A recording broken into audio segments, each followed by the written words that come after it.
Welcome back to the channel, and today we have a customer's truck back at the shop just for like a checkup, nut and bolt check, and to install a Hydra, like PHP Hydra tuner and an Edge Insight. And I just really like this truck and kind of wanted to show it to you guys. It's really clean, it's well done, and yeah, we can kind of go over what's on it. So up front, we installed, this was a while ago, like years ago, but we installed our heavy duty steering kit, our Dana 60 coilover kit, and I believe that's everything on the front. Yeah, it is. This truck is still radius arms. We've since updated to 4-link, but for what this truck gets used for, you know, like just driving on the road normally, I think towing a camp trailer, doing stuff like that, this is like a perfect setup, and it really drives quite nice. We also did our bumper plug bracket, you know, just to be able to run the block heater and charge the batteries at the same time. And then in the back, we installed the 08 through 16 rear leaf springs using Sky's brackets. We did this before we came out with our, you know, soft ride long travel rear leaf setup, but this still works really well. It's a little stiff in the back because he's got the airbags pumped up, but all in all, it works, it rides, it drives really well. And this truck's just kind of unique in my opinion. It's got the two-tone white with the blue lower stripe, which you don't really see very often, and it's just one of those like clean examples of a truck.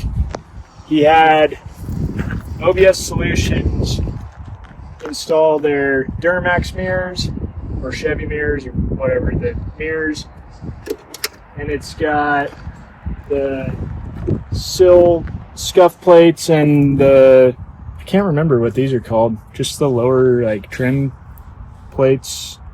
Yeah, I don't remember, but it's got one of my favorites, the blue interior.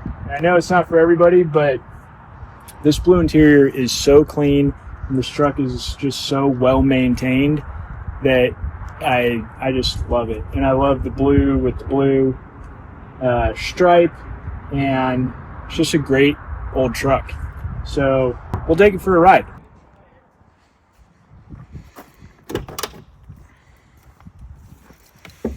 Okay. Had to get the AC going, but figured we'd show you. So we got OBS Solutions like ashtray mount for the Hydra, which works really nice. And then up here we have our Edge CTS3 Insight that we also added the EGT probe for. And really, like, these are kind of one of my favorite things to have in a truck, because you, especially with a Powerstroke, you can monitor your injector control pressure, your IPR. The factory E4OD automatic has a built-in tranny temp sensor that you can read transmission fluid temp with, intake air temp, engine oil temp, like all of your, and boost from the factory ECU. So it's just like, even if you don't know what those things mean, but you have an issue on the road, they're really nice for being able to give info to somebody that does know what they mean, to help diagnose if something goes wrong. But take this thing for a little drive. It still has, like, I think we did e-fuel and up pipes on it, and we may include some footage that we had filmed before on the, when we did all the install stuff, but I don't know. Did we do Hydro Boost? No. No Hydro Boost on this? No, I think this is all stock brakes, but I think we just did e-fuel and up pipes, if I recall. Yeah, it's been a while, a couple of years almost. It's been a long time. The driveway is quite bumpy, but the front feels very plush. The rear's a little stiff. He's got, yeah, like 20 pounds of air in the rear bags, which when you have zero weight in the bed, that you can really feel it. It scoots along pretty well, considering it just has up pipes, any fuel, like stock turbo. Yeah. Um, Stock injectors. Stock injectors, exhaust too. Stock exhaust, yeah. Yeah, this thing could really benefit from like a 3-inch downpipe. Even if you kept the rest of the exhaust stock, an intercooler and a transmission cooler setup would be good. But all in all, like this truck just drives super smooth, nice, and it's just kind of hard to beat. I'm jealous. I wish it was mine. Yeah, we're cruising 65. It's just quiet and smooth, and doesn't really feel like you're driving, a 30-year-old truck, 28-year-old, whatever. Which is kind of the point, of our suspension and steering and all that, is to make it feel, ride, and drive a lot like a newer truck. The S&B body mounts help a lot on this one too. I think OBS Solutions installed those. Okay. Yeah, adjust the drag length just a little bit. So we did some minor adjustments on those steering. So the drag length's just a touch on the long side. All in all, this truck is just clean and nice. And I don't know, I'm curious, in the comments, let us know whether you like the blue interior. Personally, I'm a big fan. It's not everybody's cup of tea, and I don't know whether I would take it over gray necessarily. It's got to be in the right color truck, but I don't know, I like it. I'd definitely take it over red. Oh, definitely. Red is, I don't mind the 80s trucks maybe with the red interior, but it's just too much. I like the tan or mocha, medium mocha or whatever. One of my trucks has that. Yeah, this thing just cruises down the highway. Like, you don't have to hunt around. You don't have to, it's easy to look at the camera and just track him down the road. These mirrors are growing on me. I wanted them for a long time. Then I was like, I think I really just like the OG mirrors, just the look wise, but driving this with mirrors that you can see out of, and blinkers work on them, and they light up at night when you open the door, and they're power adjustable. I'm like, it's not that bad. No, they've grown on me too. They're super useful. I've had every version of the OBS mirrors that they offered, and there's nothing that can compare to these suckers. Does your truck have the sport Nemo mirrors like mine? Yeah, my shortbed's got the Nemos. Yeah, those mirrors, I don't mind the look of them per se, but towing the dump trailer, which is super wide, you can't see anything around that. No. And mine have those little extra magnification, what are those things? Those small, the little blind spot ones. Yeah. They kind of help, but I can't really, they're so small you can't really even see them. Yeah, and you can actually still use your wing window quite a bit. I thought it just closed it off, but yeah, it still brings air in. The old ball coolers. Yeah, crotch coolers. Maybe that's a better word for them. Yeah, I like the wing windows. I think they're sweet. Yeah, this thing, it just drives really good. So for those of you that don't know, you can adjust the drag length without an alignment rack. It doesn't affect your alignment really. It just affects your steering wheel. So you can see this one is turned to the driver's side a little bit, and so we just need to shorten it and bring it straight, and it's a really simple adjustment. By the way, this road is one of the worst roads to drive on out here, and this is smoother than my Audi A4 wagon. Granted, that's old, but the front of this thing rides smoother than that car does, which is pretty impressive for what it is. Yeah, for a 30-year-old 1-ton pickup.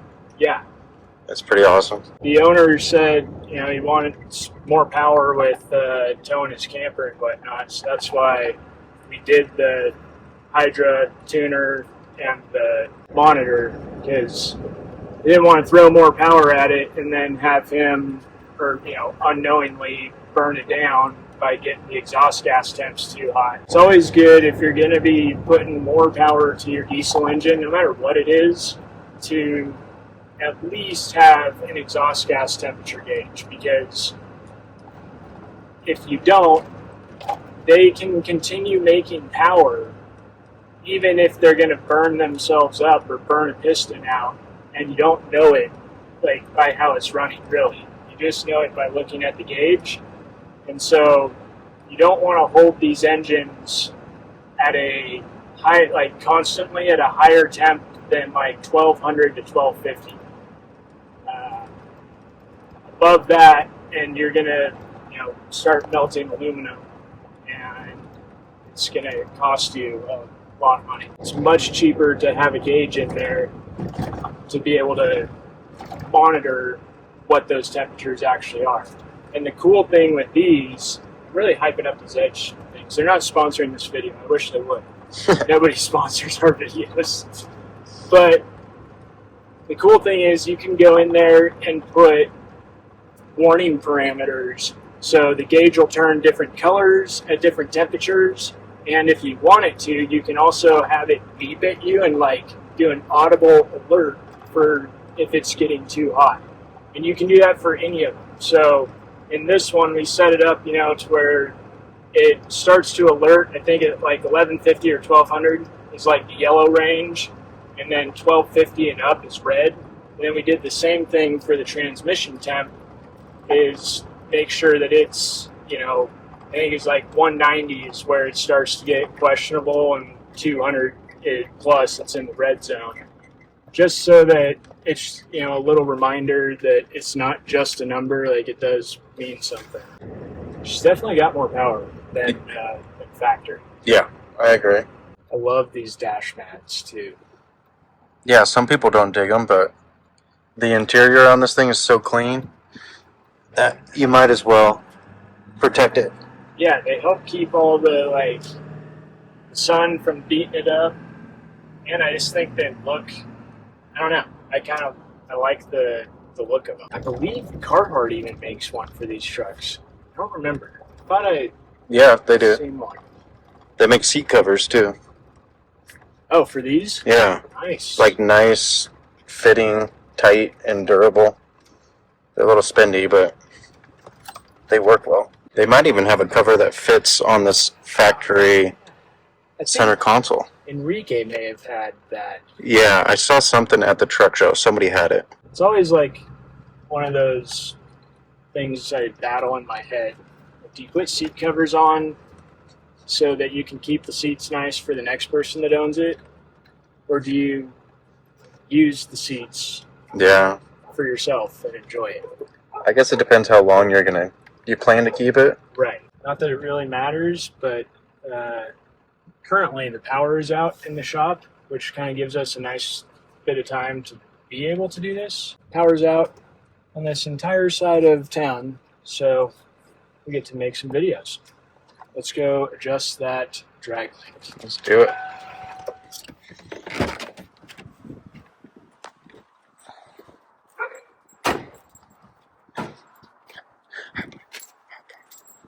Got the drag link tools, and on a side note, the Excursion or Super Duty suspension is just about being done. They're just about done being developed. Keep running into just little things that we got to tweak here and there and make sure it's just right before we release it. And we were hoping to be able to test drive it today after some slight modifications. Then the power went out, which means nothing works, including the lifts. So it's stuck. So we'll make the most of it.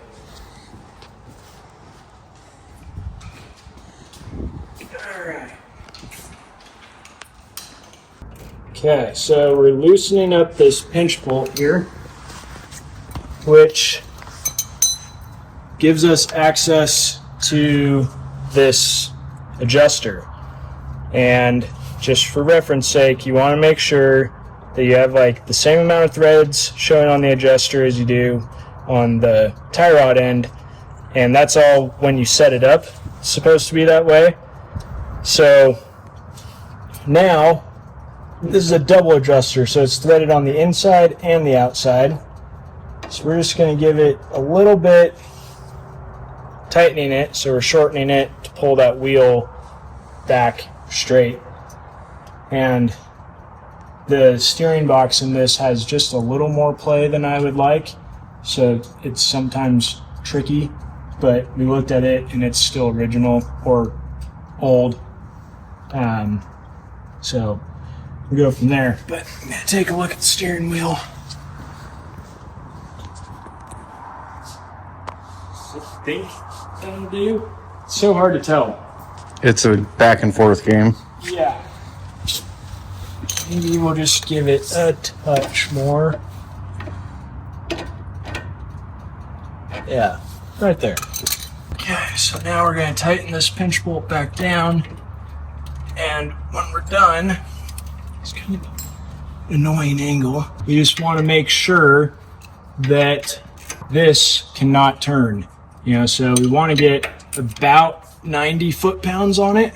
And I'm gonna have to grab some better tools, but you get the idea. So I'm gonna grab some better tools and get that tightened up, but I guess we'll end this video right here. If you guys like this kind of stuff, it's actually fairly easy to film and probably edit because it's just the same stuff we do every day. We'll do more of it, but comment below, let us know what you think, and as always, thank you for watching, and we'll see you on the next one.